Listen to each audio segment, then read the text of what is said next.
Welcome back to another episode of the Red Pill Cartel. Sorry, it's been a little bit. Had a little bit of a 2 week hiatus. So I had to sort some stuff out for my day job and stuff like that. But today's guest is the lovely Vicki Joy Anderson, author of several spiritual oriented books, and her latest is called "They Only Come Out at Night." Vicki, how are you? I am doing pretty good. That's sort of a lie. We know I'm kind of getting over a cold of some kind, A but little bit on the down, uh yeah, it's okay. the the what is it? The spirit is willing, but the flesh is weak. But the spirit is That's very right. willing to be here. Mm. That's awesome. So tell my audience a little bit about yourself and a little bit of your spiritual journey. That's what I usually do with my guests. So Yeah, it's like how sure. you started getting into all this stuff. Yeah. Man, I never expected to kind of wind up with the life that I have, and let me tell you, I'm stoked for where I'm at. You know what? There's a point where you get into high school and, I graduated in '90, so that kinda puts you to how old I am, and I kinda thought it was still a world where a woman had, like, 3 or 4 options, like, you could be a teacher, a nurse, you could maybe go overseas and be a missionary or be a housewife, there wasn't, and maybe the world was bigger than that and I just didn't know it, maybe it was m my perception, but I kinda thought, "Oh, I'm just gonna follow in the footsteps of my mom and my grandma," and I was just really disillusioned with the world. I was so bored with what was being presented to me. Like, w you go to college, you get a degree, you get your first car, you get married, you have a kid, you have a house, and then what? Then you just work till you die, and I just thought, Right. That's what it seems like the only "Yeah." option is to do in life, you Yeah, know? and I thought, so here you are, like, maybe late 20s, and you've experienced all of the joys this world has to offer. Maybe there's a vacation waiting for you somewhere. Maybe you work yourself up to a nicer car. But I just thought this world is so boring and I don't know if you remember that scene in the movie Galaxy Quest where the young kids who think all the Trekkie stuff is real and the guys on the show are like, "It's just a show, it's just a TV show," and then they get into trouble with the real aliens and they call the kid to get out of the scrape and he's like, "It's real. I knew it. I knew it was real." Like that, like just the joy on that kid's face when Yeah. he knew that it was all real. And when I got red pilled, I'd say this was about 2013, 2014. Even though in some senses it was terrifying, I mean, my whole world was being like, the carpet was being pulled out from underneath me, and not just from a political level and from a cultural level, but because I was raised in the church, the whole veil came down of some of the thought prisons of how far modern evangelical Christianity has really strayed from the script. Because Hmm.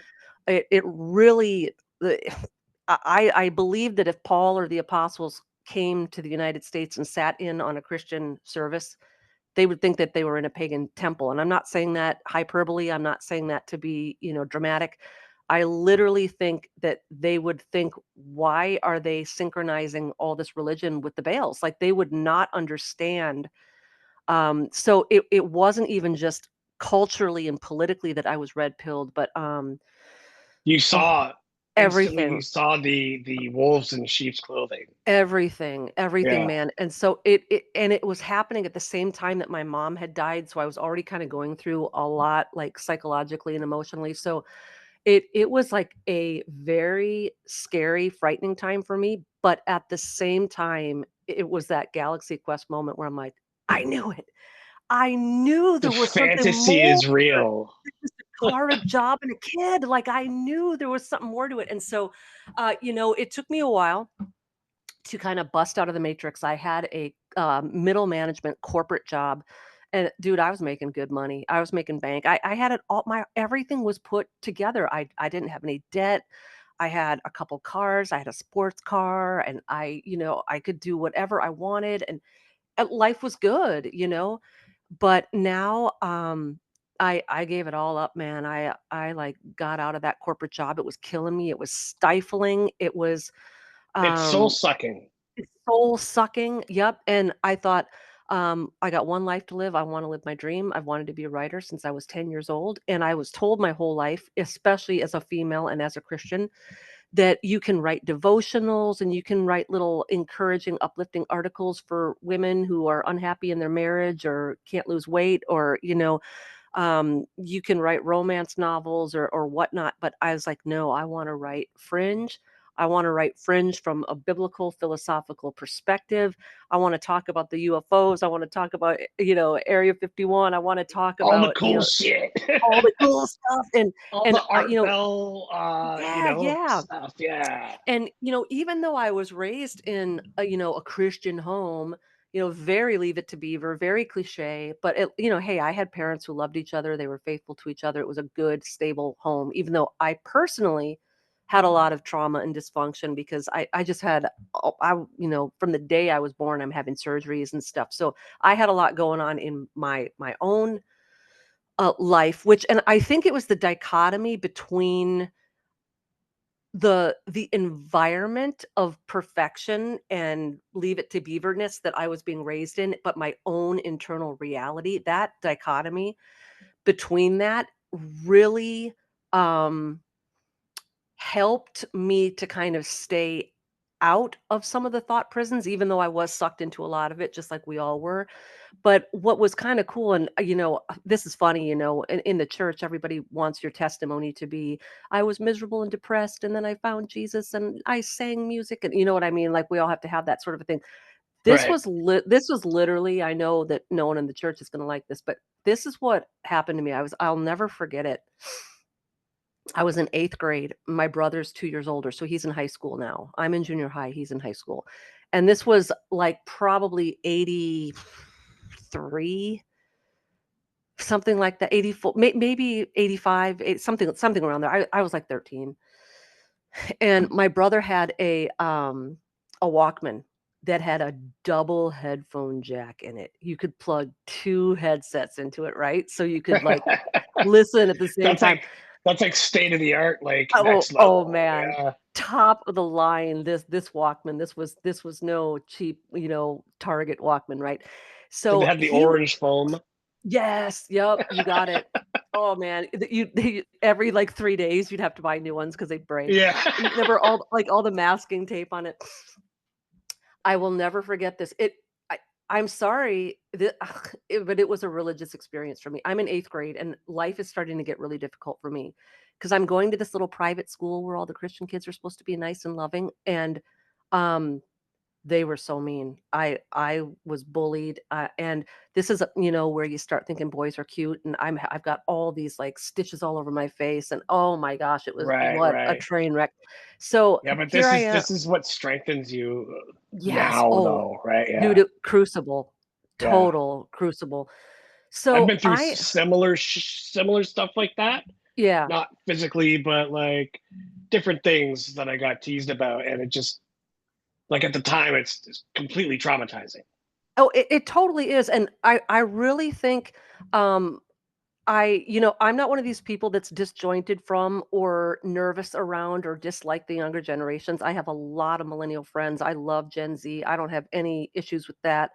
But the one thing I really think that Gen Z is missing out on is when we got teased or beat up or we had that kind of conflict, we had to come up with ways to work around it, and it made us tough. It made us resilient. It made us so strong. And I really wish that Gen Z was being taught by the older generations to embrace the trials in life in a way to Yes, turn you into a warrior instead of a wimp. exactly. Yeah.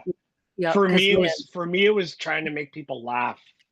okay, Like if somebody would like insult me or whatever, I would yeah. just make them laugh.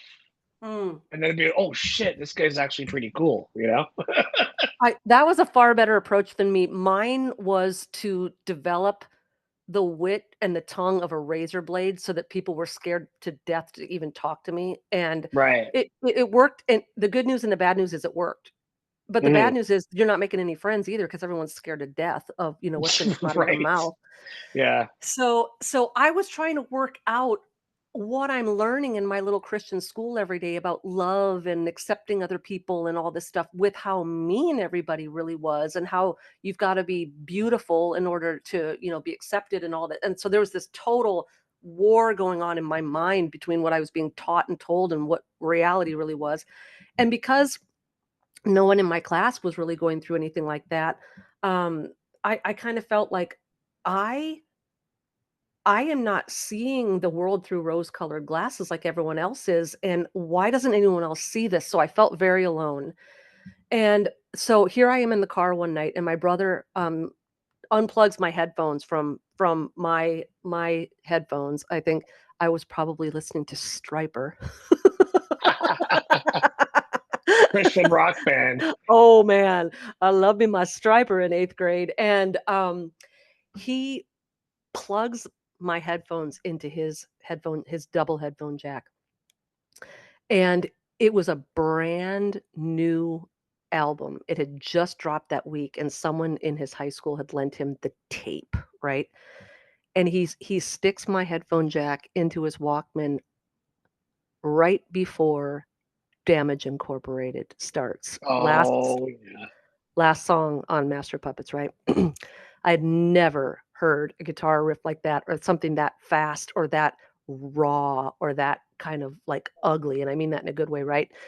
And all of this rage is coming out of this guy who's probably not all that much older than me. I'm 13, he's maybe what, 19, 20. And I was like, "Oh my gosh, there are other people that understand that this world is full of cruelty and unfairness." And it's really interesting because I didn't know it at the time, but what fueled a lot of, James, his rage, was he was raised in this Christian Scientist home, and his mother passed away because they wouldn't get help for her because Right, right. they had to have the faith that they were just gonna get better. And, that completely affected his whole take on religion. And so I didn't even realize at the time that he was really, raging against a lot of the same hypocrisies that I was dealing with as a 13-year-old. And there was something A lot of in metal bands were like that. Oh, yeah. Oh, yeah. Yeah. It And it that's what they were resonate considered satanic because, I know, I all they're know. doing is portraying their emotion and When and you the things that they experienced, and like, like, how is that satanic, right? I there is no greater drug to a pubescent 12, 13-year-old than unadulterated rage coming out of metal. Like, 'cause it's a non-self-destructive coping mechanism. You're not out, Absolutely, yeah. you're not cutting, you're not doing all these things that can do harm to your body.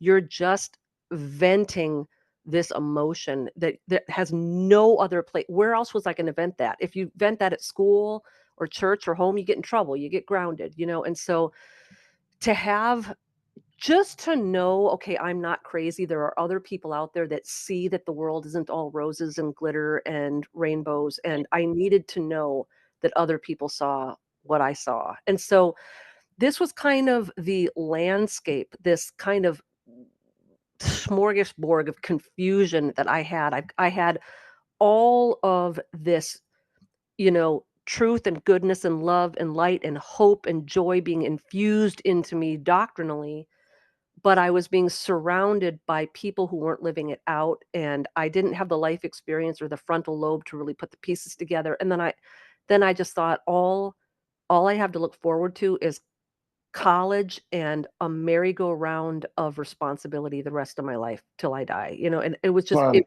very distressing to me.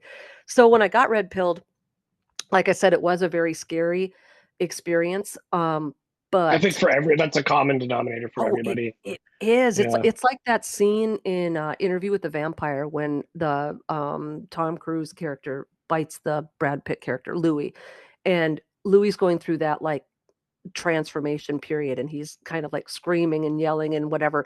And then I love the line, I don't know it by heart, but I love the line that the Cruise character says. He's like, "Pay no attention to the body, it's merely dying." And it's just that's the red pill moment for me. Like, you're you're not going to experience a physical death, but your whole reality is dying right before you, and it's terrifying, and you don't know what end is gonna be up when you get onto the other side of that bite, so to speak, but yeah, that's kinda how I felt when I got red pilled, but once I started hearing more things and, discovering more things, the more really excited I got because I'm like, okay, the world is so much more exciting than I ever thought. It's not just this stupid Truman Show that they present to us, but there's an actual cosmic war going on behind the veil. And That's right. if we choose to be a player in that war, we can be a part of it. And to me, that was exciting because kind of what we were saying earlier, when you go through that crucible as a kid, if it turns you into a warrior, you are prepared to live a a unique existence. So instead of getting on the little treadmill and just working yourself to a frazzle until you die, we're always saying like there's got to be more, and there is more. And if you're willing and desirous to, there's a part to play in this cosmic war, whether you're revealing truth to people, you're helping red pill them, or you're opening their eyes, or you're doing something to affect change, or to fight fight back so to speak. Yeah. I just think, I know there's a lot of stuff going on out there in the world that's very, very scary, and it's bigger than us and stronger than us, and I don't want to make light of those things, but I just think that we are living in one of the most exciting times ever on on earth, because things are being revealed in our generation. Now, maybe they were revealed in the past and they were covered up and forgotten, and maybe this is just a re-reveal. I don't know. How would I know? But I know I think it's a cycle. I do too. I really Yeah. do. Yeah. But the things that are being disclosed now about the supernatural and the cosmic and the spiritual, they have been shrouded in darkness for hundreds of years, and they're coming to light. And what we do with this information will either uh, kill us, it'll either put us into extinction, or it will give us the opportunity to have meaning in life that goes beyond punching a time clock. Yeah, like a new golden age, so to speak. Yeah, yeah, and we gotta be careful with that because there's a golden age being presented to us that I don't wanna have anything to do with. Right. I don't want your slavery I don't wanna be a slave in your golden age. So we have to be careful with that because some of these groups are promising us, uh, the golden age, but it's really gonna be their golden age, and we'll just be pawns in it. And Right. I don't know if you or your audience members are It's familiar like with from Gary. one slave era to the Yeah, next. exactly, Yeah, yeah. exactly. Um, Researcher Gary Wayne, I don't know if you're familiar with Gary Wayne. Sure. I love Gary Wayne, but I love how he instead of calling these people the elites or the royals, because that would be like the American phonetic way of explaining it, he says the words, but more with the way the Canaanites would have said it thousands of years ago. He calls the elites the El-ites and the royals the Roy-els, because we know that El is the Canaanite, it's the gods, right? It's the Right. demigods and the gods of old. And Just like Superman's real name was Kal-El. exactly, exactly. Yeah. So these El-ites, which I believe are the actual blood descendants of these initial gods, right? This is why these people run the world. It's why they have billions of dollars. It's why they get to make all the rules, because they are a class of individuals above the deplorables, right? And so Right. when you look at the El-ites and the Roy-els who are promising us the golden age, we got to be careful because these people have been liars from the beginning. But that doesn't mean I don't think that there is um, a way out of that matrix. And it doesn't mean that I don't think that there's ultimately a golden age where we as humanity can prosper instead of being pinned down under the boot, so to speak. Right. Can you hear me? Sorry. Again, yep. Can you hear Okay, me? cool. Yep. Yep. I hit a button on my AirPod and I thought I muted Oh, okay. myself. So yeah, there's like, would you consider those L-ites like Satan, the adversary? So I guess I'll pin it down exactly. And um, I think the church oversimplifies it. Everything good is Okay. an angel, everything bad's a demon, that sort of a It's thing. yeah, yeah. I think there's a little bit more to the org chart than that. And so if you go with the extra biblical and apocryphal texts, if you go with the rabbinical and Jewish writings, if you go with the Dead Sea Scrolls, Book of Enoch, that kind of stuff, I think that the demons are very specifically the disembodied spirits of the Nephilim, which were the human offspring of the Watcher angels who came down from Mount Hermon, who bred with the human women, right? So, Right. um, but the Watchers were fully divine, fully immortal. They were this high-ranking angelic type of a being, and so I think in terms of like, if you think of it like using the Greek terminology, the Watchers would be like the Titans, and the Nephilim or the demons now would be the demigods, the half mortal, half god spawns. And so, and the only difference between a demon and a Nephilim is timing. So antediluvian, when they had their bodies, they were the Nephilim, and or and now post diluvian, disembodied, it's the demons. But a lot of the stuff that we're dealing with the elites and with if you're in the astral realm, if you're reality shifting, if you're lucid dreaming, if you're in the astral realm, if you're being um like UAP abduction type of things, or sleep paralysis abductions, I think it's not that demons can't be involved in, but I do think that in a lot of those cases we're dealing with things much higher than the demons, which is why I try to tell Christians who tend to be very simple-minded about it. Well, I'm a Christian, so these things can't harm me. Well, here's the Right. deal. We were given authority over the demons because they're cousins, sort of. You know what I mean? I'm using that lightly, but they have human DNA. They have mitochondria DNA. So we can exercise authority over them. But when you're dealing with these higher archons and angelic creatures in the heavenly realms, like the ones that are talked about in Ephesians 6:12, you're dealing with things that are immortal. They're not dirtied down with human DNA. They are much higher. And you know, I get a lot of Christians bulk at me over this. I'm like, it doesn't say in scripture that we are given authority over every single evil thing in the world. We're given authority over the demons. And there's even scriptures, several scriptures, where fellow angels were even careful when they were dealing with fallen ones. In the book of Daniel, I can never remember if it's Michael or Gabriel. I think it's Gabriel, but I never can get it right.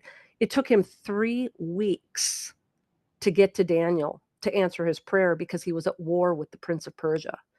So we're talking about a non-fallen angel who is experiencing warfare to the point where he's delayed for 3 weeks because he's making war with this principality over the city of Persia. And then there's another scripture in Genesis or Exodus when Moses dies, and one of the angels is disputing with Satan over the bones of Moses because nobody knows where the bones are. And it says that the angel was very careful to not be flippant or disrespectful when addressing these demons. And so I think that sometimes we to our own detriment, you know, throw around it's so funny, Davey. It's like you've got Christians who don't know their authority at all, Hmm. and they're completely in bondage to fear and bound, Absolutely. Yeah. so they can't do anything because they don't know their authority. And then you've got the Christians that are out there shooting their mouth off and in the name of Jesus and blah blah blah, and they don't know what they're doing, and they're opening even more doors and getting themselves in even more trouble. And it's like, oh my goodness, there's got to be some sanity in between those two pendulum swings there. What do you think is the problem with a lot of people who claim to be Christian and yet they have so much fear and anxiety and all this kind of stuff? It's like, if you claim to know the truth, then why are you so fearful? I know. So this is a really simple answer, Davey. I mean, this is just the really simple high I level honestly answer. don't claim to be Christian, or because my thing is I question everything, right? You should. Like, I've talked to a lot of people and they have similar views like me. Um, I often say, like, people ask me, "Are you Christian?" I'm like, "No." "Are you Muslim?" "No." "Are you this? Are you that?" I'm like, "No, I don't like labels." I That's one know. thing about me. I don't like labels on me, because if I put a label on me, I'm going to be under complete scrutiny, you Well, know? and the And fact is that a label can mean sorry, something. I don't mean to cut you off, but Oh I yeah. don't like, I don't trust, uh the names of God either, Mm, because I don't know if I say Jesus or Yahweh or Yahuwah or I know. Yahushua, how do I know that's the actual real name of God? Maybe Satan put that in there to make us worship Satan, you know? I know. I I know. just say Well, creator. yeah. Well, and we can address that, but I want to answer your initial question too about where is this seeming Mm, dichotomy between Christianity and where's the boldness and the authority.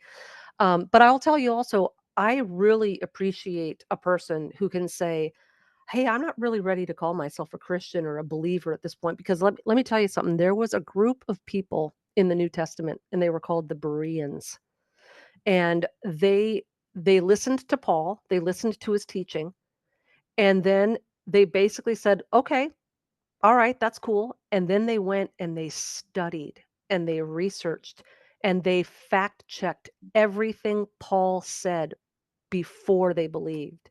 And the Bible tells us to be good Bereans. We're not supposed to be these mind controlled people where they drill a hole in our skull and we go to a church every Sunday and we just listen to someone else's research that they picked up in seminary and let's do the math sure. and let's Which let's I think a lot of truth seekers do the same thing. They'll listen to Mhm. podcasts and go, "Oh, okay, I believe this guy now because this is Yep. what he's saying." And we're so gullible as Yeah. humans. Absolutely. Yep, we have to be good Bereans, and so, it's good that you're searching with authenticity, and, I think why we have a problem right now with Christianity is we we have an interpretation of the Bible that is informed by our own culture, our own language, our own history, our own education, and we are separated by anywhere from 2,000 to 6,000 to however many thousand years if you go from the New Testament, which was the 1st century, to the Old Testament, and or Job was. from whatever last reset we had. Yeah, exactly. You know, So, the problem is that the Bible wasn't written by an American. It wasn't written by anyone that had any concept of American culture or our personality or our language or our geography or our culture or our customs or our religions or our churches. And so we have become culturally, contextually, linguistically, historically, and geographically divorced from the original text. And so right? we tend to think that Paul was a Christian who turned away from Judaism and started, evangelical churches with potlucks on Wednesday nights and stuff. And that was so foreign. Christianity didn't even come around until 500 years after Paul was dead. Paul never denied his Judaism. He continued to keep the law. The only difference between Paul and the other Jews that were living in the 1st century was that Paul believed that this Jesus character was the promised Messiah, and the other Jews were still waiting for the Messiah to come. That was the only And difference. still are. Still are, right. Yeah. So Paul wasn't a Christian, and in fact, I'll tell you, I think the word Christian is used 3 times in the New Testament, and obviously it's the Greek word, not the English word. The word Christianity as an institution is never used. The word Christian is used 3 times, and it's used as a derogatory remark. It Okay. was it was a way of differentiating the Jews that believed that Jesus was the Messiah from the Jews that didn't, and it was an insult. It was, "Oh, those Christians, oh, those people that followed Christ." And it's interesting what you said about, "I don't know what his name is and what we call him." If you etymologically go back to the Tetragrammaton, that Yod He Vav He, the Yahweh, is it Jehovah, is it Yahuwah, whatever. Yep. What's really interesting is um, we can get a sense of maybe how it was pronounced because in antiquity, people who were of royal bloodlines or prophetic bloodlines would embed the name of their god in their name. So, like Belshazzar, That's right. Yeah. Yeah. Baal, right? And so Bel was in there. And we see this in like Ramses. So like the pharaohs, they would have Ra in their names, right? And Yeah. what's really interesting is if you go to the prophets, Isaiah, Jeremiah, if you All act, of their. Can I guess what you're gonna say? yep, please do. Please do. I had a Hebrew what is it? Hebrew it was called the scriptures. Okay. Oh yeah, yeah. So Oh it was yeah, a yeah, yeah. version of the Bible, and Uh-huh. all of the names of the books in the Old Testament and the New Testament, like the prophets' names were like Yirmiyahu, Yes. stuff like that, and all had Yes. Yahoo at the end, right? Yes. To Yes. coincide with the name of the supposed creator, Yahuwah, right? Yes. Yep. Yep. And we even see so Daniel, Dan L. There's that L again, right? But yes, so a lot of the prophets, it was Yirmiyahu, and it would have this Yahoo at the end. Now, when you think of the term Christian, back to where in the book of Acts it says, and this was the time where they first started calling them Christians. It was a derogatory remark. Okay. Well, we perhaps have an etymological hint to something very similar. We have a phrase nowadays, maybe it's not used too much anymore, but when someone's a kook or a tinfoil hatter, uh, we say they're a bunch of yahoos. Yahoos, They're a bunch of weird Jews that think that crazy Jesus guy is our Messiah. What a bunch of right? yahoos. They're a bunch of Christians. So this whole idea of I'm a Christian and the concept of church, it's really not a biblical concept. The word ecclesia, which is the Greek word, the Greek word Gathering of ecclesia, truthers, kind of it thing. just means a gathering. So, like Mhm. the Super Bowl, it was an ecclesia. There's Right. nothing religious baked into that Greek word. It just means a gathering, an assembly. And this ties back to the Old Testament, where when they were all out camping in the wilderness, they were an assembly. They were the assembly. And so, this concept of a church where it's a building where you go and there's announcements and then you stay afterwards for a hot dish and then there's a little 30-minute sermon and you sing some songs. It's really not the biblical concept. The biblical concept is a set apart group of people that say, we are not part of Babylon. We're not part of Egypt. We are wandering away from the 70 nations that define themselves at the Tower of Babel. We are a set apart group of people, and we're going to talk different. We're going to dress different. We're going to eat different. We're going to completely set ourselves apart. And I think that's And really the where and set apart is what the word holy means, correct? absolutely. Yeah. Absolutely. Holy does not mean I don't sin anymore. I'm Like totally you're righteous. pure and this and Yep. that. Yeah. People No. get the wrong idea of what that word means. Yeah. Yeah, you man, dude, you're so far ahead of so many people, Davey, because the reason why I think the Christian churches is a little bit of the hot water that they're in today is we're we're not called to go to church every Sunday and then piss and moan and judge the people that don't go because we think we're better than them. The point is to be set apart. But now, if I went into now this is going to show my age because there's probably not any open anymore, but if I went into a mall and there was 2,000 people milling around, I couldn't pick the Christians out. Sure. Because your guess is as good as mine, right? But Christians, we do all the same stuff and we wear the same clothes and we got the same tattoos and we got the same jewelry and we listen to the same music, and so you wouldn't be able to pick them out. Whereas in the old days, you could, just by looking at a Jewish person, you would know that's not an Egyptian, that's not a Babylonian, that's not a Phoenician, because the hair was different, the clothes was different, the food was different. They were set apart in every way. And the Christian church is not set apart. There's a difference between praying a prayer around a campfire or going, up in front during a Billy Graham crusade and praying a little prayer that someone, tells you to pray. There's a difference between that and what the Bible is actually talking about. And what the Bible talks about is a covenant. You're going into covenant with this God, and it is very similar to a betrothal covenant. In fact, if you know about the Jewish marriage covenants, the ketubahs, even the Torah that Moses came down off the mountain with, what we call the Ten Commandments or the Torah, it was a ketubah. It was a betrothal agreement between a pre-incarnate Jesus and the people. And when they agreed to follow the terms of that covenant, they were entering into a betrothal covenant. And so now we have a modern church now that's saying Jesus did away with the betrothal covenant. He abolished the betrothal covenant. So in other words, we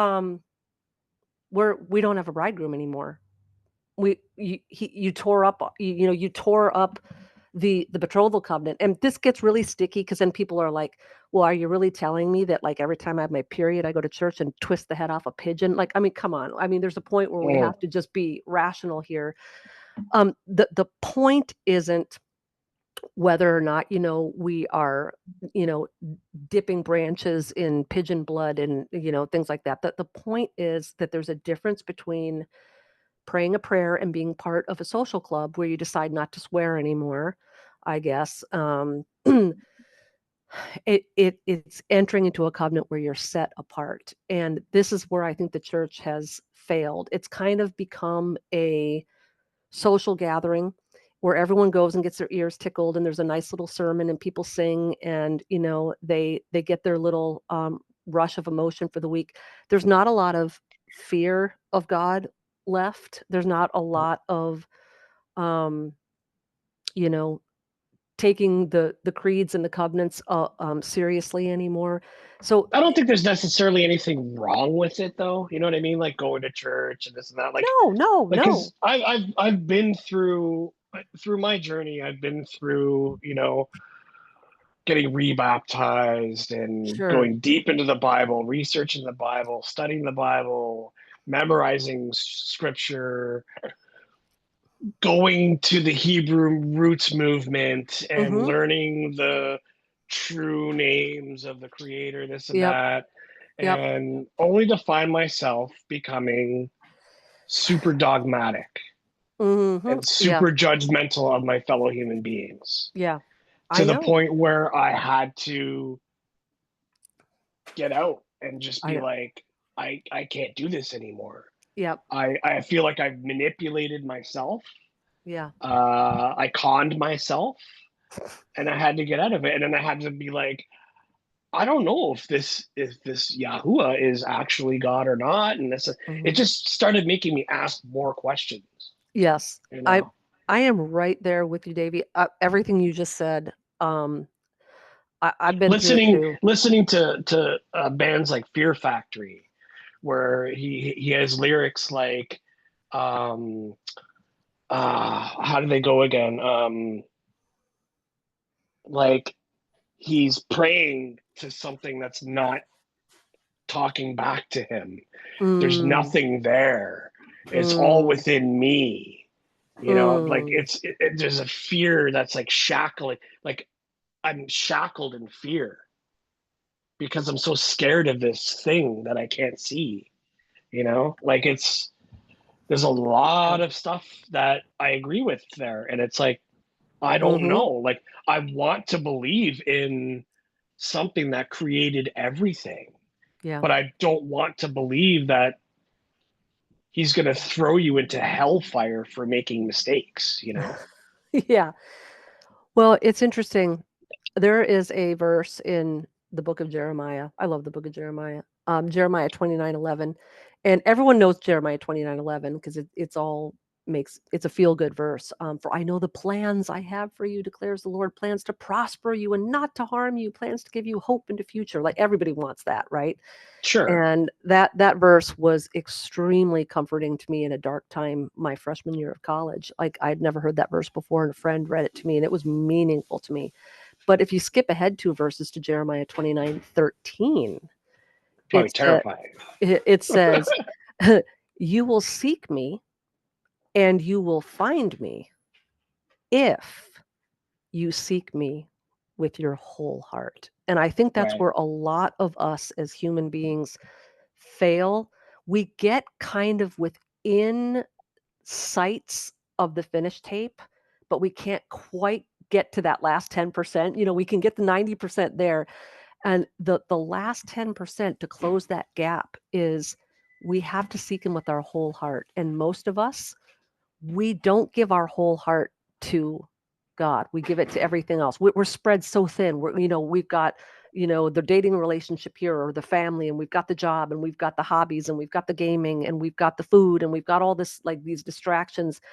And when it really comes down to, okay, I've got an hour of spare time, we're not digging into, I want to get into a place where I am in the presence of the creator. God, who are you? And we have those moments, and we cry out in desperation, but most of us on a daily basis, the flesh is weak, we're tired, we only have so many hours in a day, we only have so much energy.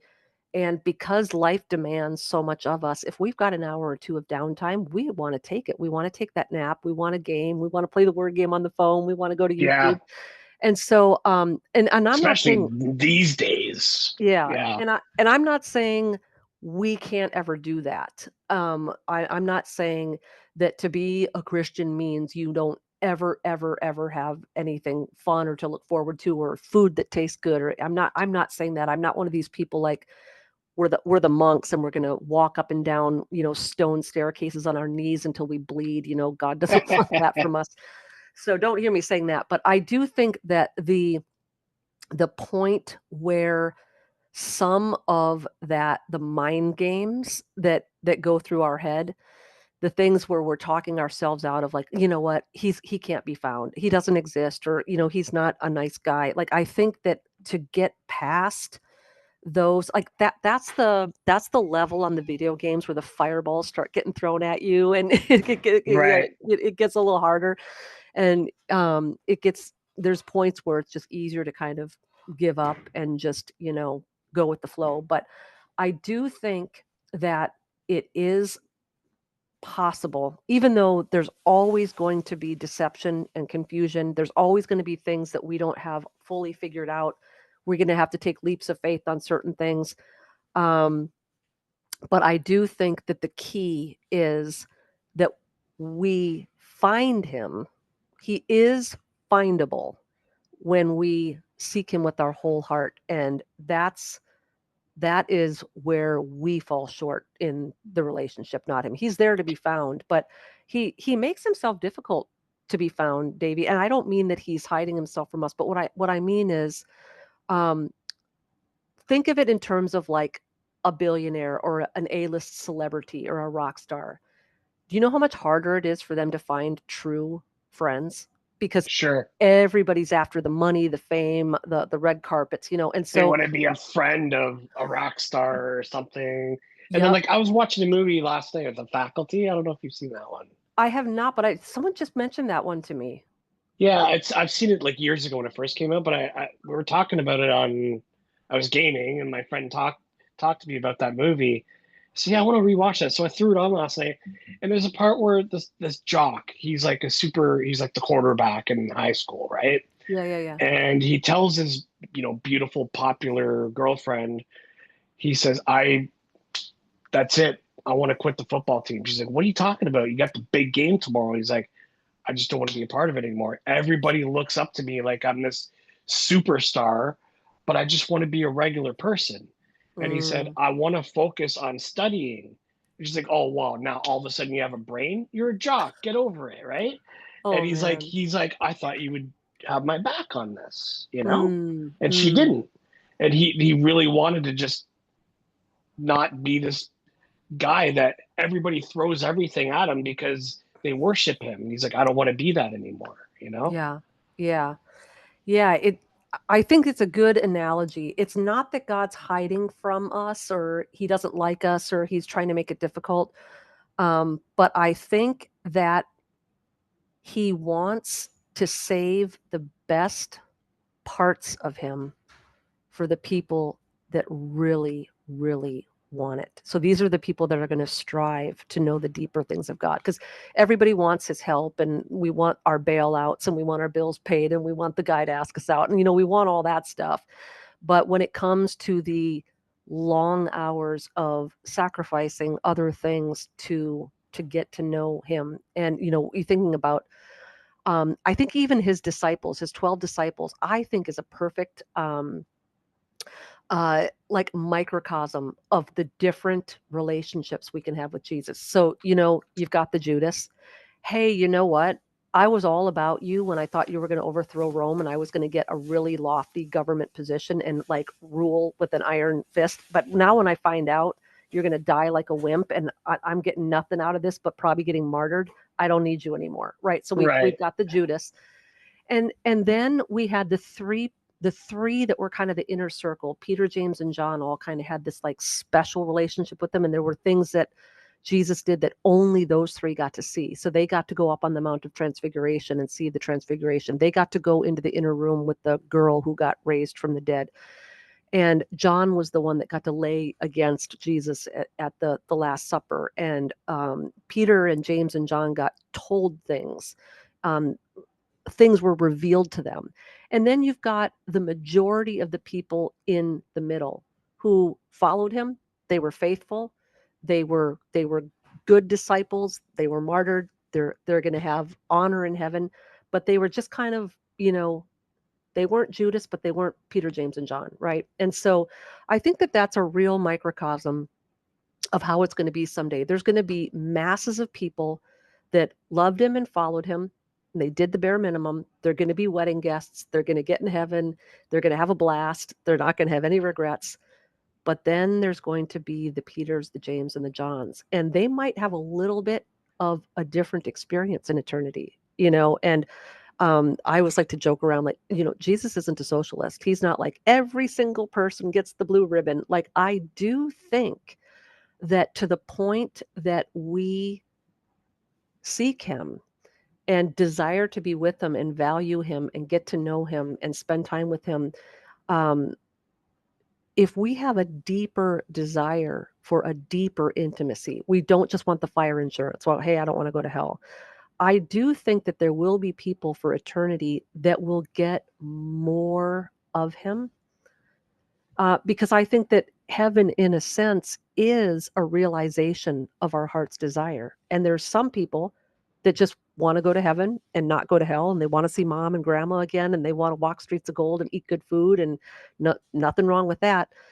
But then there's the people that say, I don't care if everything promised to me in eternity isn't there, just so long as Jesus is there. And like, how many times have we read these books where people get a glimpse into heaven, like a near death experience? I've read so many of them, Davey, and it's like everybody talks about grandma and their loved ones and all their sickness going away and the joy they feel, and they enter into the gates and everyone's applauding for them. And I have read so many of these divine revelations of heaven type of experiences, and I have yet to read one where when someone gets to heaven, they're like, where's Jesus? I've been waiting my Mm. whole life. I want to know what he looks like. Where is he? I want to give this guy a hug. This is the guy that helped me through all my SATs and my driver's test and my marriage and like, Right, where right. is this guy? Like, grandma, great to see you. Where is Jesus? Like, so many people, and this is a question to ask yourself, Davey. Will you be satisfied for eternity if you never see Jesus? And I think there's a lot of Christians that will be fine if eternity is a great big party with no tears, great food, everybody gets along, you see all your loved ones again, there's no conflict, there's great music, but if Jesus shows up, who cares? There's a lot of people that really don't care if Jesus is there or not.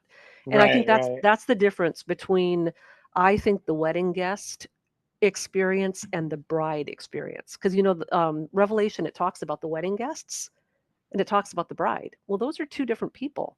Um, if I'm a bride in a wedding, I'm not sitting at a table eating chicken Kiev. I'm the bride. And so I think that sometimes the Christian doctrine is so quick to say, if you go to heaven, you're a wedding guest and you're a bride. Well, no, you're one or the other.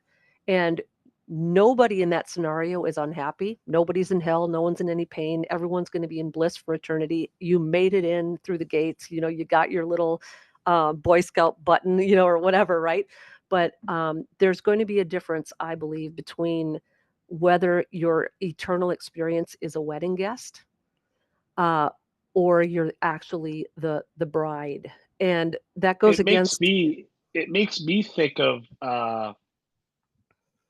different kind of like dimensions almost, where I the like that. higher dimension is where the bride and the bridegroom are, and the lower dimensions are like, yeah, you're cool too, but you're not hanging out with Jesus, you know?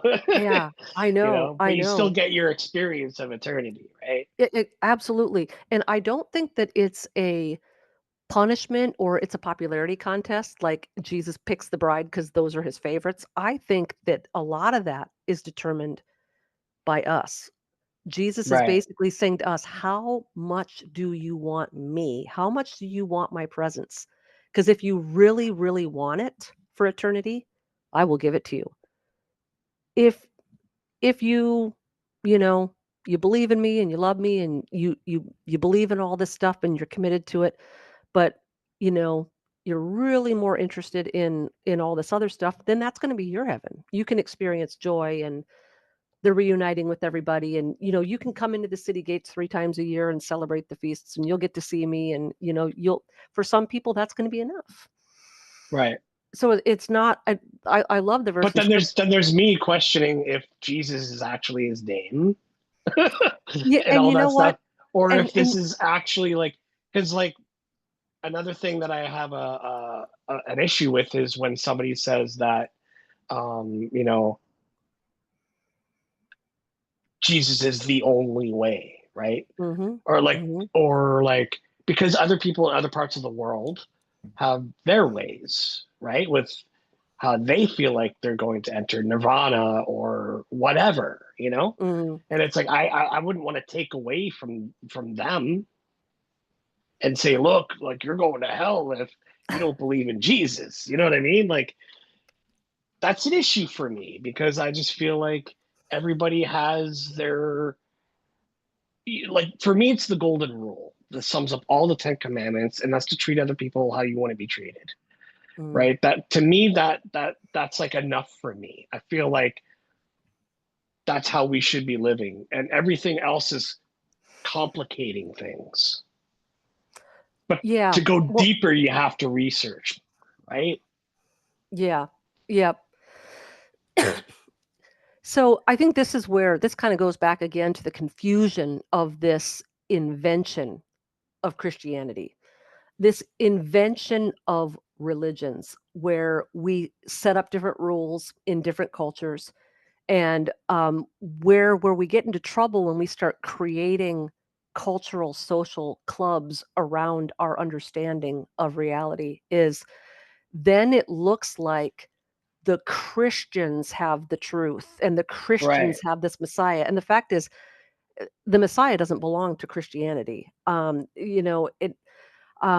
I don't know how I can explain this, but it depending on the worldview, like I see like the center of the universe here as Jesus, and everything else is just a little star around it. If you're a Christian, if you're in this part of the country, if this is your culture or whatever. But if you look at it in terms of I'm the biggest thing right here, I'm the biggest existence, and you know, Jesus is one thing, and this is another religion, and this, then it just looks like just these people that are Christians, but Jesus does not belong to Christians or Christianity or evangelicalism.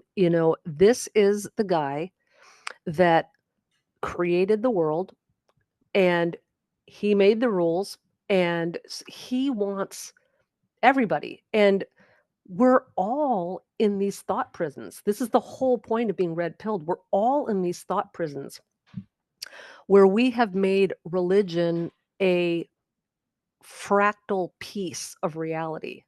And we Mhm. don't understand that the ultimate reality of all existence is this Messiah, and that he wants to be revealed in his full beauty to everyone, regardless of your culture or your language or your geography or the religious structure that you've been born into. He wants to break all of those paradigms for all of us. In a sense, every religion sort of has it wrong, you know what I mean? Because it's something much bigger. It says in the Old Testament that, like when David wanted to build the temple, and, you know, pre-incarnate Jesus said, there's no building on earth that can contain me.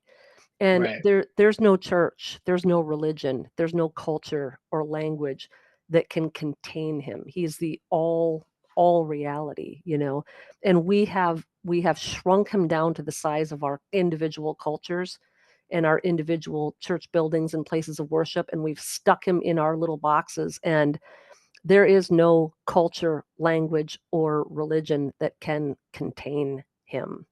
He transcends all of it. So it's not that some people are in and some people are out. If you happen to pick the right religion or you happen to be born in the right place and time, he was available to all of the ages, to all of the nations. That was the whole mystery of the gospel that was revealed to Peter and Paul. It's the whole book of Ephesians and the book of Acts was this revealing that, hey, you know what? I didn't just come to save this one culture. I came to undo the Tower of Babel. I came to take these 71 splintered nations and these splintered languages, and I'm going to bring them all back together into one cohesive assembly of believers that are going to be set apart. So my set apart assembly now isn't one culture, but it is a collection of every tongue and every tribe. It's a reversal of the Tower of Babel, where what was separated and fractured is going to be brought back together. The nations and the languages are going to come back together and be grafted into that one tree. So if we are looking at the state of the world currently, we discussed earlier about the El-ites and all that stuff, right? Are Yeah, they trying to um, uh, mimic what Jesus is trying to do? absolutely. They are going to have their own Messiah, and it's going to be so convincing. It actually says in scripture that even the elect The will elect be will be will be deceived, will be right? deceived if that were possible. And so it's going to be very convincing. And I think that this is where being a good Berean comes back into play. If we're just kind of sleeping through church and, just thinking about the football game or where we're going to eat afterwards, and we're sort of bored and all that, if we don't recognize the features that make our Messiah unique, we are not going to recognize when a counterfeit comes. And this kind of goes into, the age old analogy that people give about, the counterfeit bills. When people study counterfeit money, they never see a counterfeit bill. They just study the real bills, and they're so familiar with the authentic bill that when they see one that's not authentic, it stands out. And so Right. I do think that when you study the real thing, the authentic Messiah, when a fake one comes, you're going to be like, "Oh, I don't think so. Yeah. I don't think so." But there's And we'll be doing that while the rest of the world will be like, yeah, right? Yep, yep, yep. And then that's when shit is really going to get tough, I Oh think, man.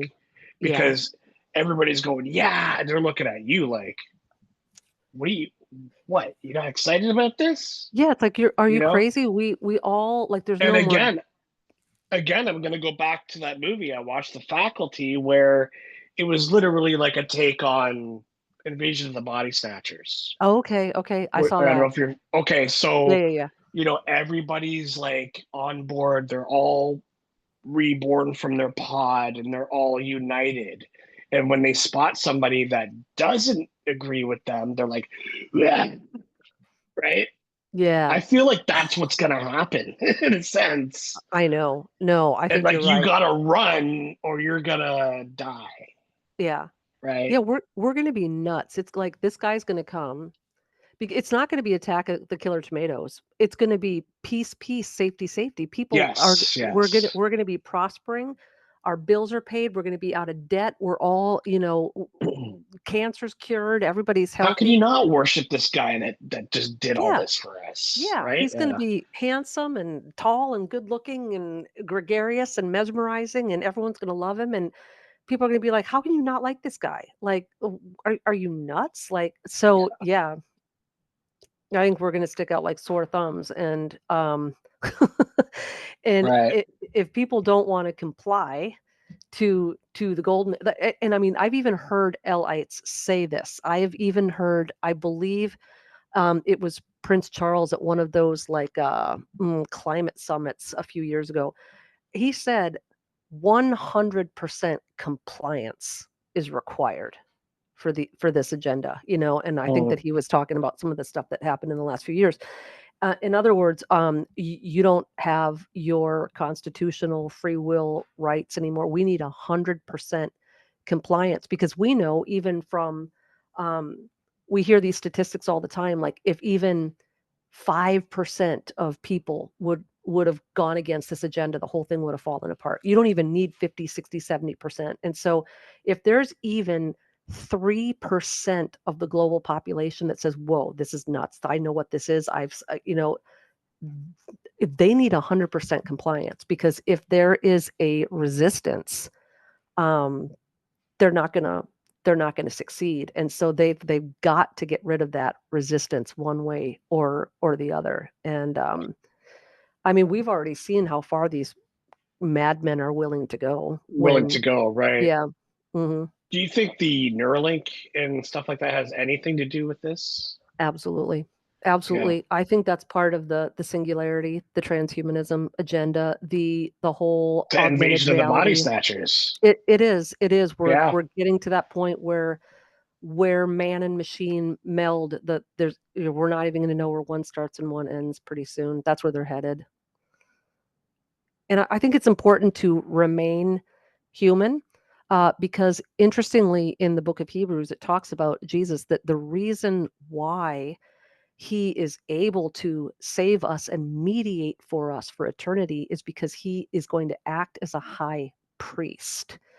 And that's Okay. going to be his role, is constantly interceding for us. And what I think is important about that understanding of Jesus, not just as a king and not just as a Messiah, but the fact that he's a high priest, the reason he is an acceptable mediator for us is because he became like us in every way. That's the English translation. That because Jesus came in the form of a human being with mitochondria DNA, he came and was made in every way like us so that he can relate to everything we've been through. He's a faithful high priest because he was made like us in every way. And he was not made like a transhuman. He was not made like a AI sentient neural lace, robot. He came as a human being with human DNA, with the two strands. And so when you start talking now about things that are altering our DNA, Hmm. we are now potentially no longer like him in every way because he didn't come with 3 strands of DNA. Mm, He right. didn't come with, all this augmentation. And so I do think that one of the many things behind this whole transhumanism agenda, it's not just power and world domination, it's not just slavery, it's not just I mean, it's all those things, but there's also a deeply theological thing at play, and that is if we cease to be human, our mediator is no longer like us in every way. He died for those who are like him in every way. So if we go and we change who we are and we're no longer in the image of the creator, do we lose our mediator? Is there something deeply and profoundly theological going on here as well? I mean, we might lose it in flesh form, but what about soul form? Yeah, that's You different know? too, but I mean, that's a really good question. And ultimately, Davey, I believe that if we are if we are part of his family, if our names are written in the book of life and they haven't been blotted out, if he's advocating on our behalf, nothing will snatch us out of his hand. Like I do believe that. And I don't know ultimately if this plan will even work. We know that's where they're working, but how many times have we've seen God come down and interrupt the El-ites' agendas before. We saw that at the Tower of Babel. He came down and said, man will accomplish whatever he puts his mind to. And it's not the right time. We have to put a stop to this. Like he confused the languages because they would have accomplished their goal way back then. And Right. so they were way ahead of schedule and he had to kind of hit a reset button. And so the the comforting thing to me is we have all of this stuff right in front of our face and we have the technology now and we know that the technology is probably beyond what we even think it is, and we know that if they do this transhumanism stuff, or if they have the med beds, or if they can give us eternal life, or if they if they can do all this, but what we don't know is if it's not the right time, at any point God can come down and say it's not the right time, and he can hit that reset button and he can put a stop to it. So even though it looks like the train is barreling down the tracks and there's absolutely no putting Pandora back in the box, right? Uh, Ultimately, the L-ites don't get to pick the day and the hour. And ultimately, the L-ites aren't the ones that get to destroy the world either. you know, it's It's Jesus that not really comes. their say, It's right? not their say. Yeah, It's not yeah. their say.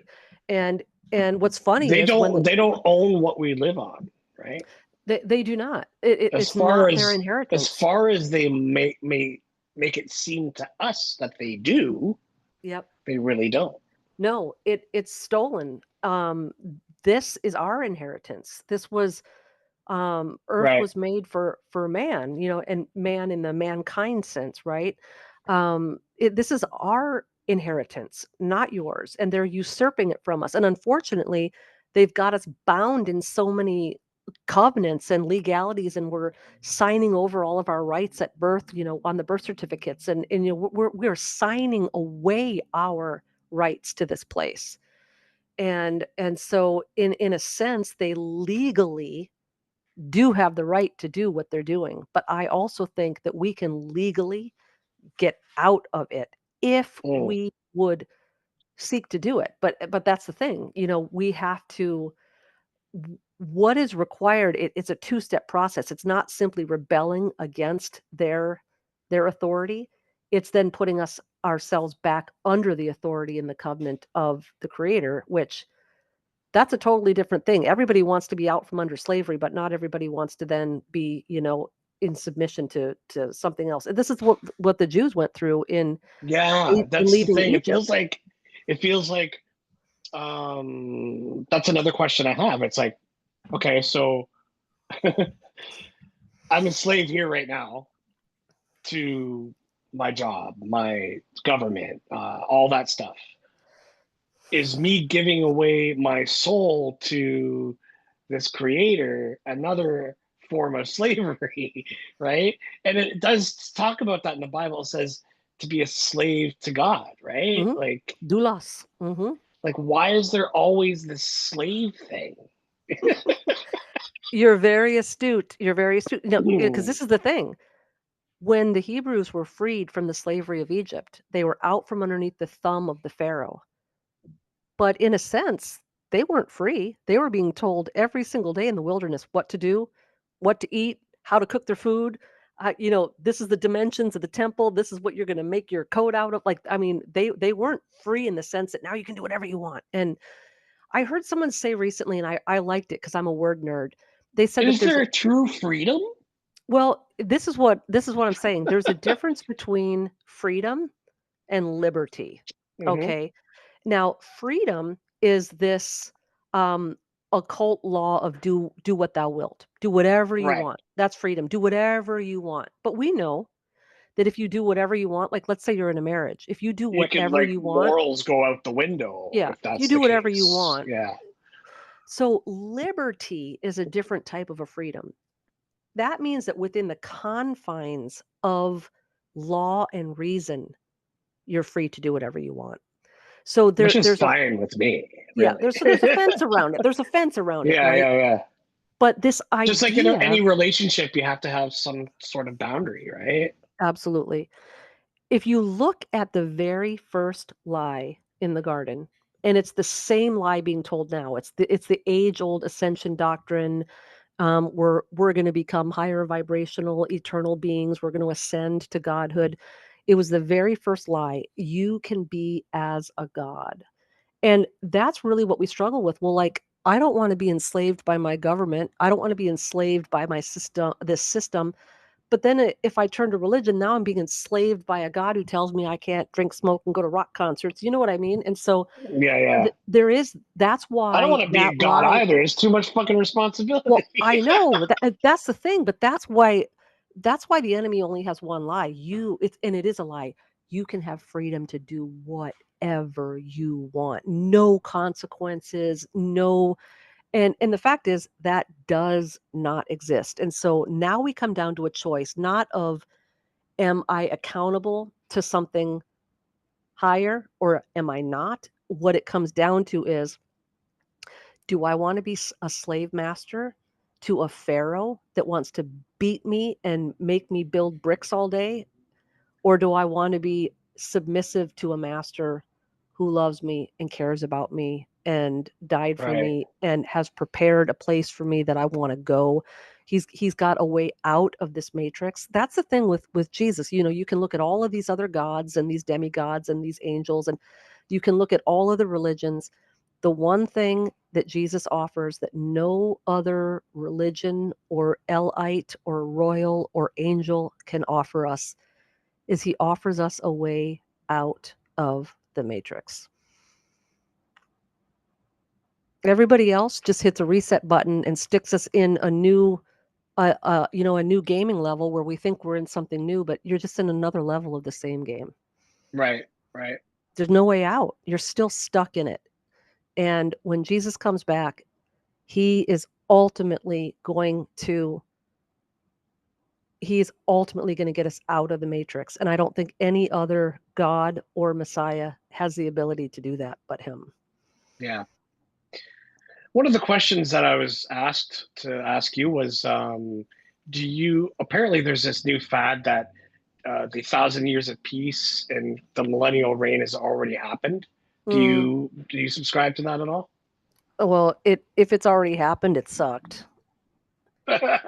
You know what I mean? Like if Yeah, yeah, if yeah, if that's as good as it got, that sucks. So yeah. no, I don't. And look, I'm going to be 100% honest with you, Davey. I have heard of so many different takes on this millennial kingdom. There's even amillennialism where people say, we can't take that literally. That's not even what that means. 1,000 years is just a Hebrew idiom. That's not even what it means. I mean, I've read books on that. I've read books on the millennium. Um, the whole concept of of the millennium is very perplexing to me. Like, I can't quite get my head around it. So the way I sort of compartmentalize it in my head so it doesn't make me lose my mind is because how is Jesus going to come back and reign for 1,000 years, but that's not really his second coming? So is he coming back twice? Like, that's where some Or eschatology three confuses me. times. Yeah, yeah. Yeah. But How the many one times do you have to come back? I know. I And don't got so time for this shit. we know that during the millennial reign, we don't have our resurrection bodies yet because Right, right, right. there's still corruption. There's still people outside There's the the city perfect gates that spiritual body, right? yep. Yeah.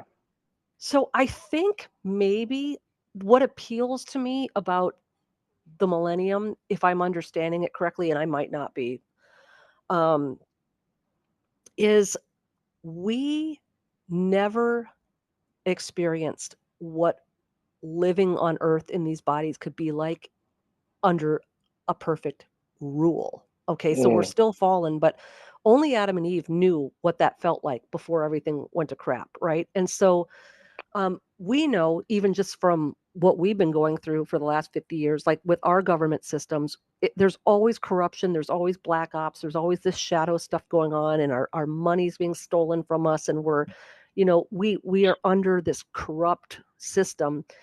And I think it's kind of cool that there might be this interim experience where we get to see and experience what a completely pure, righteous leadership looks like. And so it's not just we go from absolute hell on earth to now everybody's in a resurrected body and, like from one extreme to the other. It's like this transition period where we're still down here where everything's familiar. We're familiar with this place. This is where we live. This is my body. Like, we're familiar with everything. But now we get to experience what the world would look like if it was run by a righteous ruler, because Satan is locked up at this point, right? So he's not interfering. And even though we still have fallen people, we don't have a corrupt political system. And we've never experienced that. This is what the millennial reign would look like, I think correct? What you're so. talking I about? Yeah, think yeah. so. I mean, I'm not Because huge. we're still in the flesh, right? That's the Yeah. point. That's like Hmm. we're not dead yet. We're not Right. resurrected yet. Yep. Yeah. So yeah. Yeah. I don't So know you that. don't buy into it. That's the No. whole. Yeah, All I yeah, can tell yeah. you is if we've already lived through the millennium, it sucked. Okay.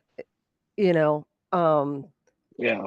I I haven't seen a world leader that I think was Jesus ruling on earth. Right, right.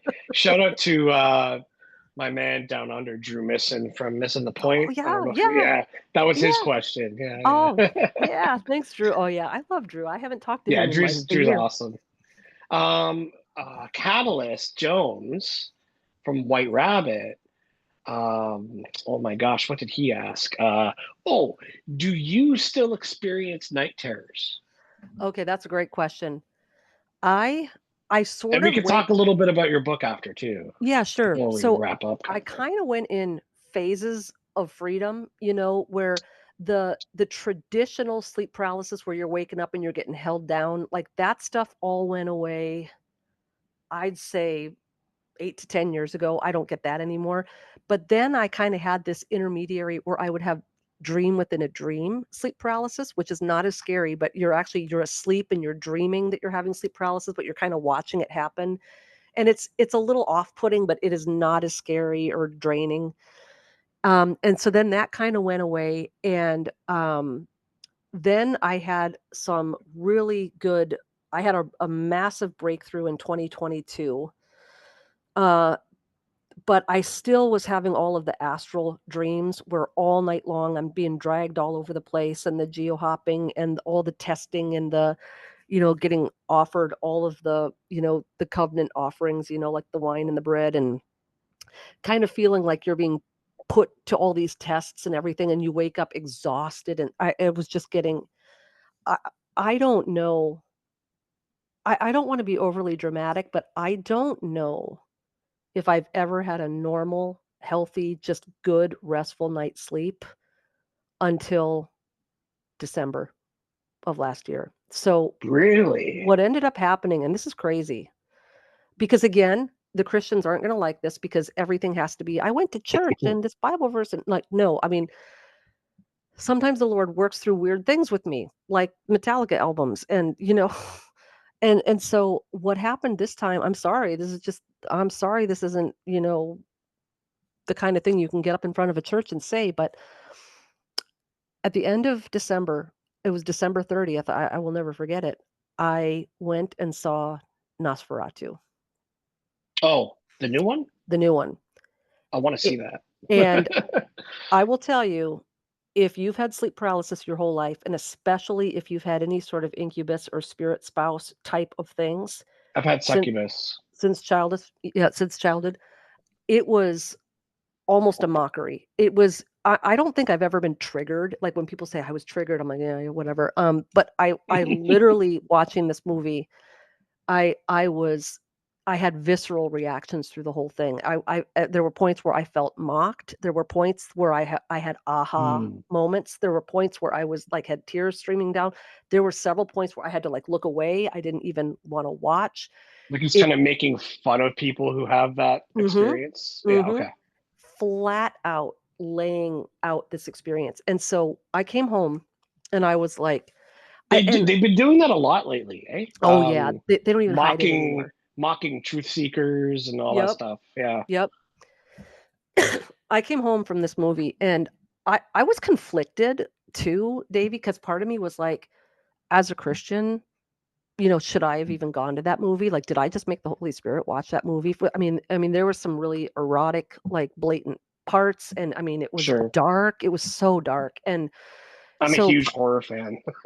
yeah, I watched all the vampire stuff, when I was a kid, and except Twilight. I'm sorry. Oh my gosh, don't get me Oh, started. that's But just gay. anyway, the glitter, you lost me. But anyway, Yeah. I was really struggling with it. I was like, and now I was like, am I going to have nightmares tonight? Now, did I just open a door? Was that an invitation? Just even watching that, and like, what were my motives? And I was kind of a mess. And I ended up not going to bed that night till like 5 a.m. because when I got home, I was just really conflicted. And I've only said this to a few people. I haven't had a lot of paranormal experiences in my life where something in the physical, like while I was awake, happened. Um, but I felt so like filthy after watching that movie that I was like, I literally have to take a shower. Like I just have to, like, like the women that get violated and they go and they take the shower, right? Sure. And Yeah. so I went and I took the shower and I was praying and I was just like, um, I am sick of this. I'm sick of this. I'm sick of this thing like following me and feeling like it has legal and conjugal rights to me. I'm sick of the torment. I'm tired of this. I just want a good night's sleep. And I was just praying, and I can't even remember what I prayed. Um, and after I got done praying, this thought flitted through my mind, and it was something just shifted in the heavens. And I thought, well, that was a weird thought. And so I prayed out loud and I said, well, God, was that thought from you? Or is that just my mind firing because it's 4 in the morning and I'm tired and I'm upset? And as I was thinking to myself, like something just shifted in seeing that movie and seeing point blank. Because after I wrote my book, I've been on podcasts for the last 2 years telling people you're getting dragged into the astral. You are getting tricked into making betrothal covenants with these entities. And then you are bound to these oaths because you can't figure out that you ever gave them. And I've been thinking kind of even to myself for 2 years, well, I can't prove any of this, and maybe I'm crazy.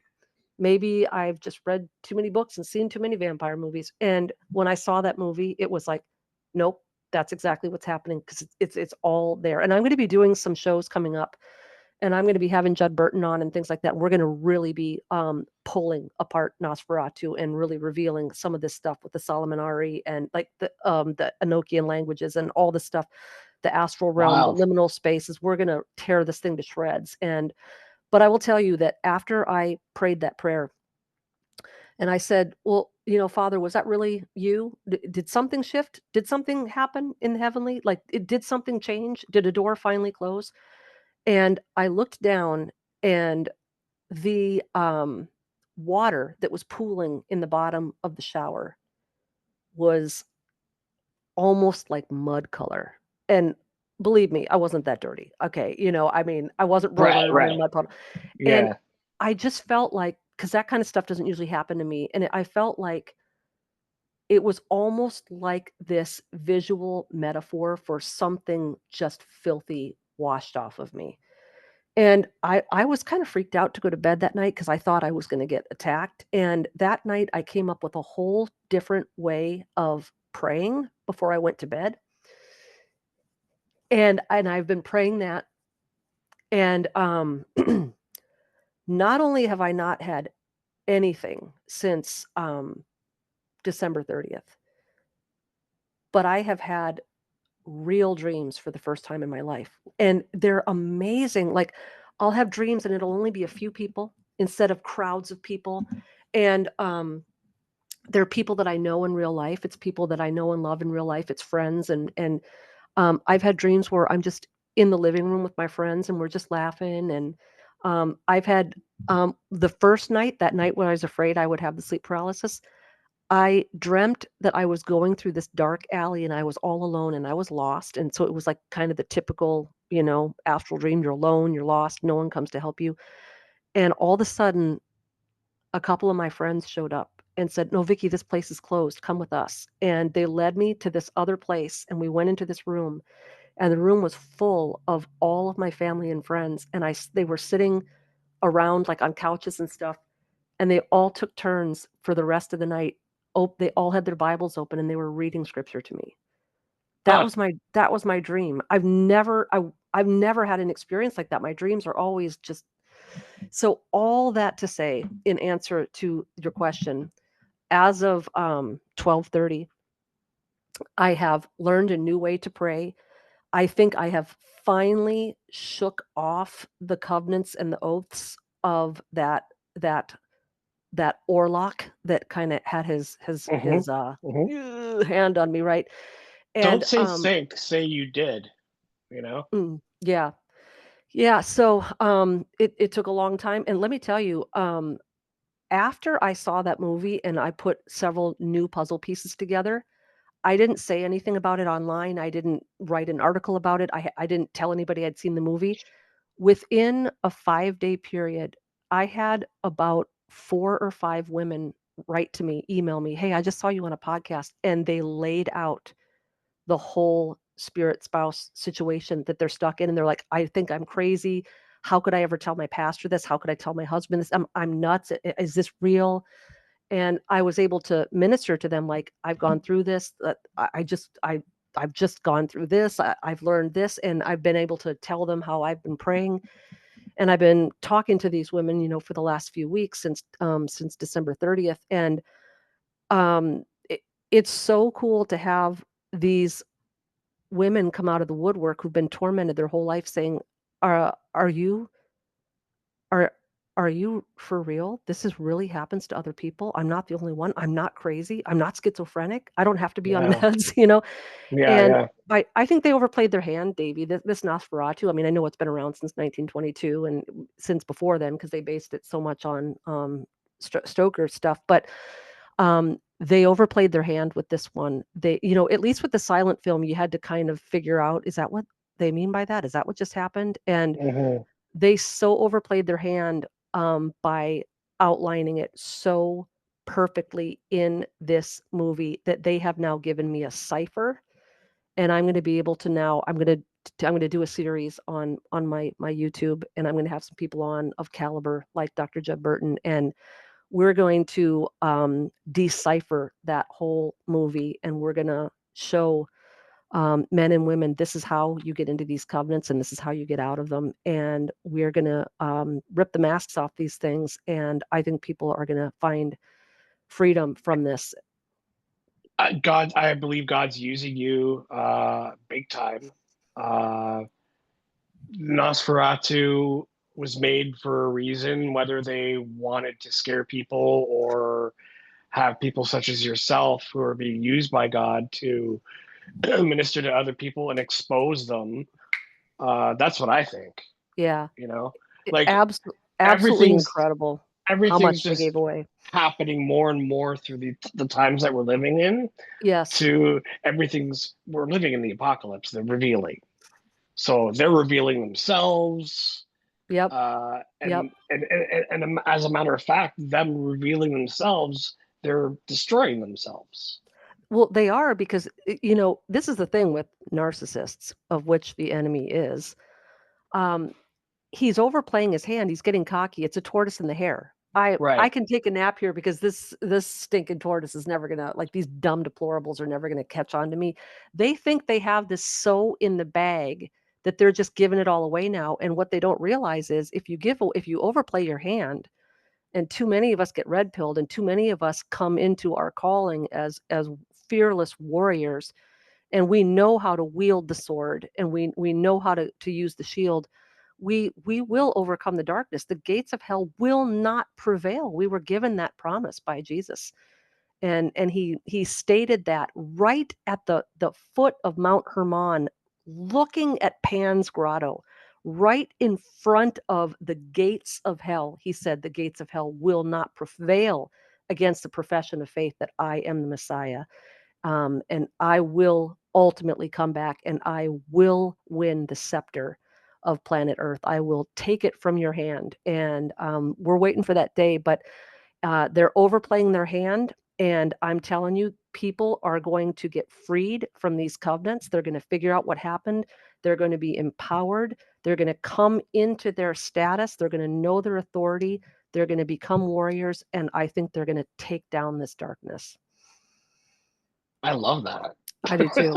That's why I it's think exciting to be alive.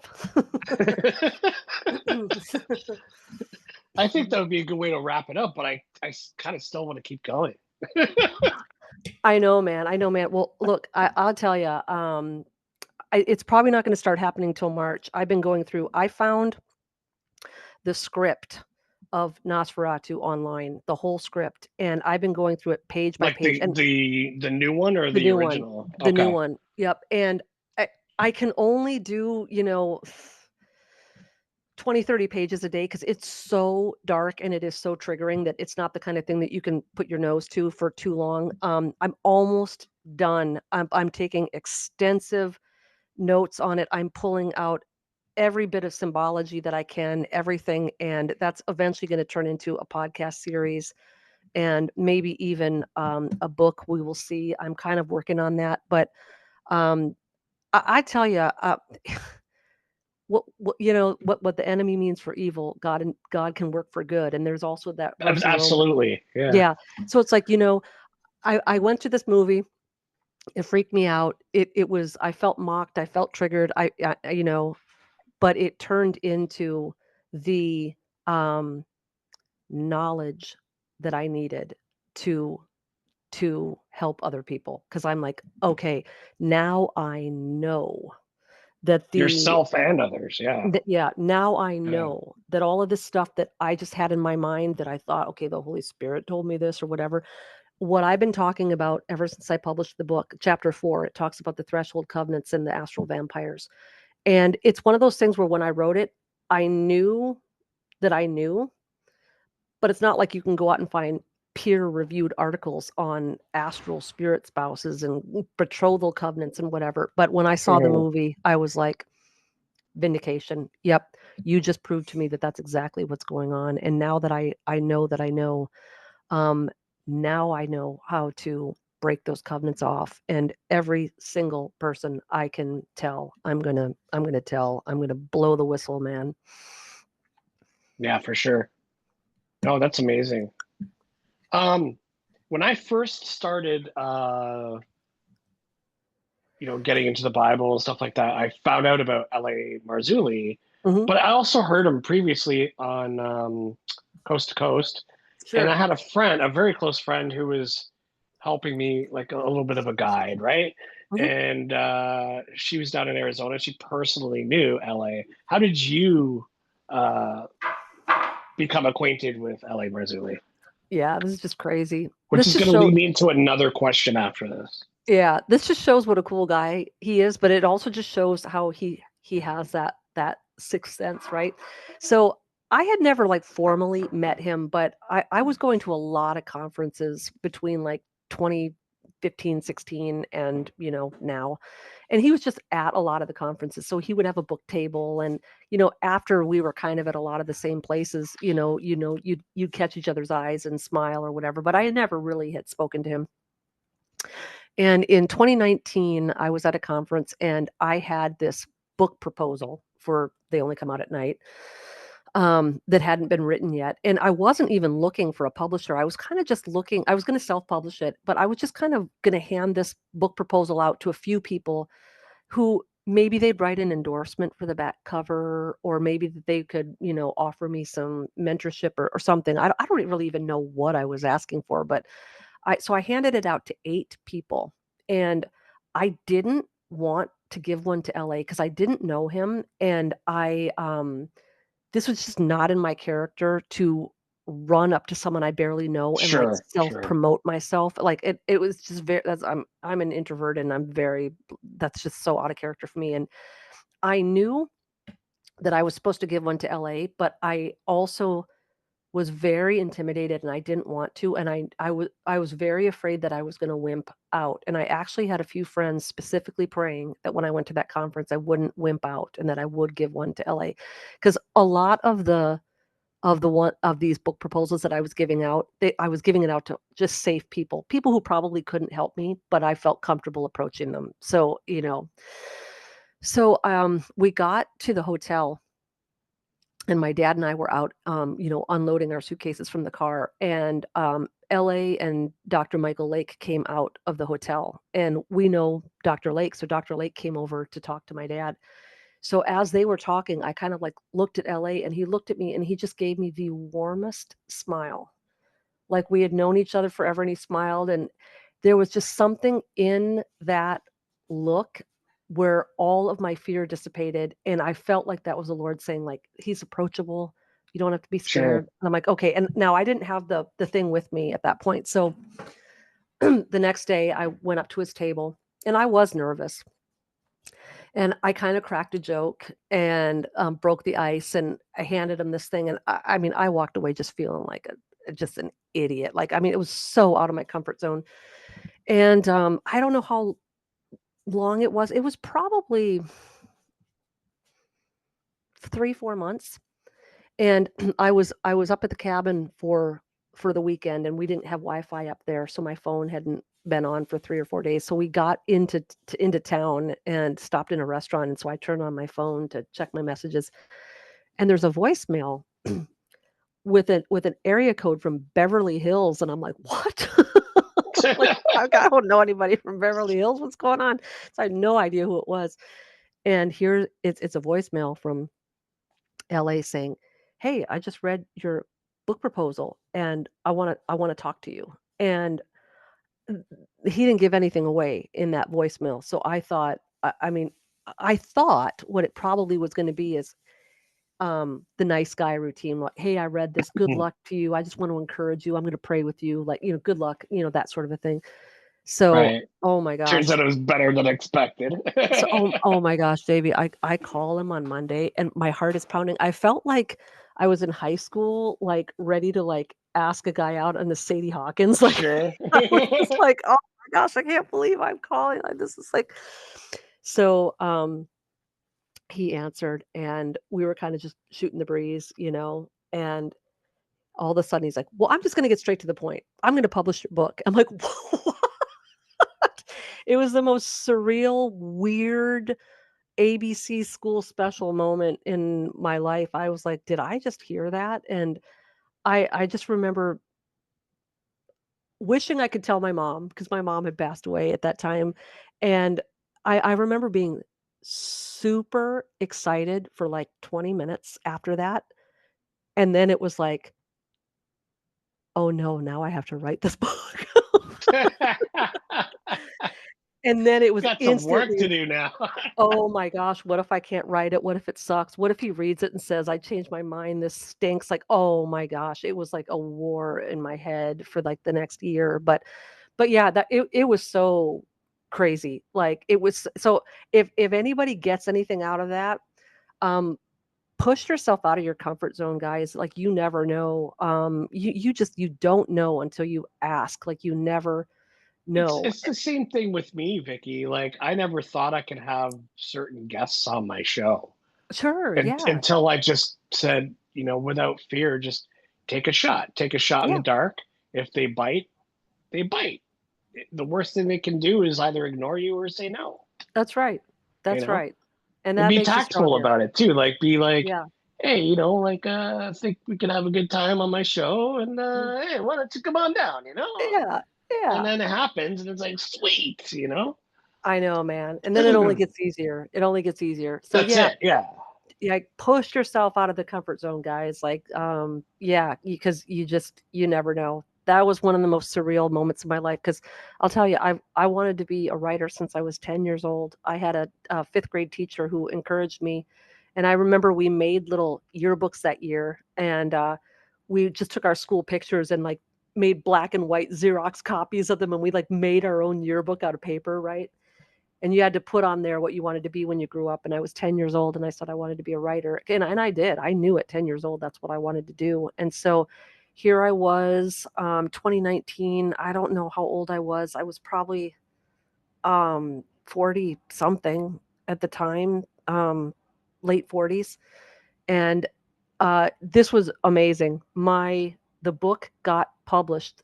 I had it in my hand on my birthday, Oh, no way. my 50th birthday. Wow. Yep. That's So amazing. it only took 40 years. Hey, it's never too late, right? Never, never. Oh, and believe Never me, too late. you there, Uh, it was a good time for it because believe me, if I had written this book when I was 20, it would have been a bunch of fluff and it would have been a bunch of nonsense. So right. Well, you've had your experiences, right? So, I mean, it's an experiential based book, right? yeah. Oh yeah. Designed to help other people and let them know that they're not batshit crazy for having these experiences and that there's something that you can do about it. Yep.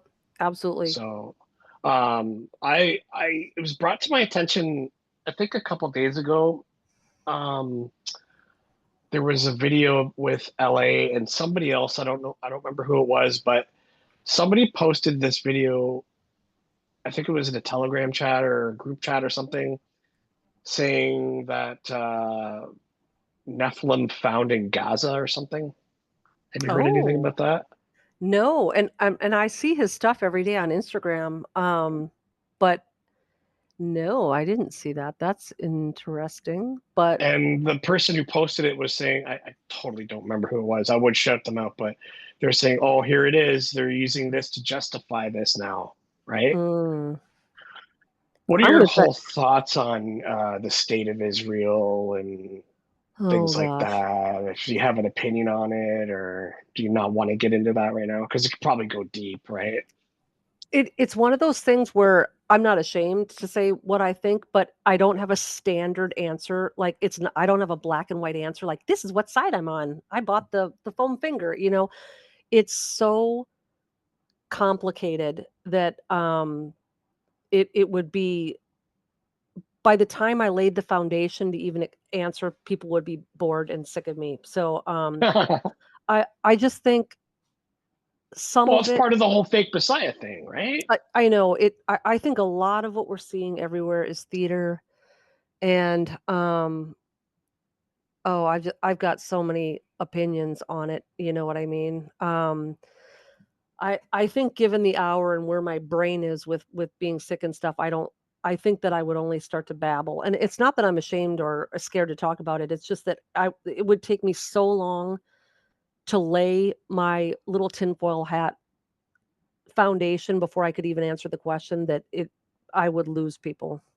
Sure, sure. That's okay. I mean, it's just something that was brought to my attention, and I thought maybe I would ask you because you know LA, right? So Yeah, I yeah, don't know. no, I hadn't seen that particular thing yet. I was just texting with him this morning actually, but no, I'll have to look into that. Yeah, because everybody and their mother knows about the Nephilim now. I know, isn't that Like even crazy? normies, right? I know. You know what?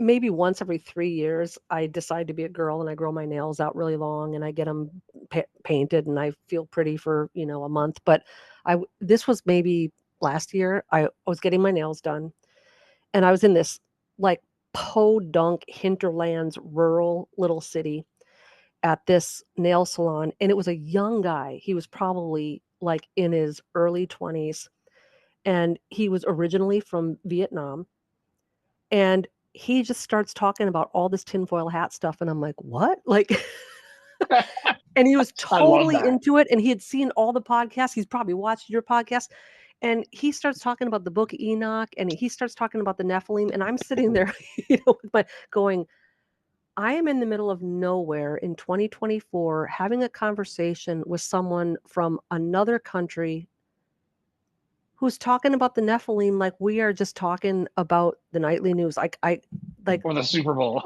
this is where we are Yeah. in disclosure. Yeah. Yeah.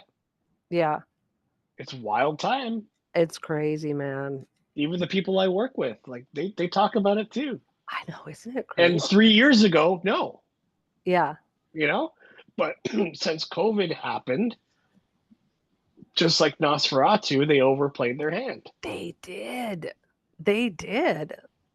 Yeah, I know. It And red pilled so many people. Like I even my know. coworkers, I'm like, wow, here I was trying to tell people when I first started working there about all this stuff going on and saying, I have a podcast, you should listen to it, it'll educate you about all this stuff. And now everybody's starting to talk my language now. I know, isn't it crazy? It's I wild. I love when that happens. Like they think they're so smart. Yeah, yeah. And then all of a sudden every like deplorable in the world is like laying down their game consoles going, "What?" Yeah, yeah. I think it might be Oh. good time to get right with God. Yeah. Oh my gosh. Oh my word. Don't you love it? Oh I man. love it. I do love it. Well, I think we had a pretty damn good episode. What do you say? Yeah. I have Yeah. really been looking forward to this. This one's been on the books for a long time and we've had to reschedule a couple times, and even though I told you off air before the show, I have not been feeling well. Dave, I have not slept in 48 hours. I've You got need to this. get some sleep. So I'm like totally, I didn't even know if I'd be able to string a sentence together. So if I was incoherent at any point, guys, but Oh I just God, no. said, I'm like, I am not canceling. I am not canceling the show, but I just had a blast. This is a great conversation. Yeah, me too. Me too. Where can they find you? It's vickyjoyauthor.com No, actually, or the website is vickyjoyanderson.com, but okay, okay, Instagram, TikTok, X, like everything else is Vicki Joy Author. And okay, okay. Yeah, that's why I got you can get confused. you Yeah. can get the book at lamarzulli.com.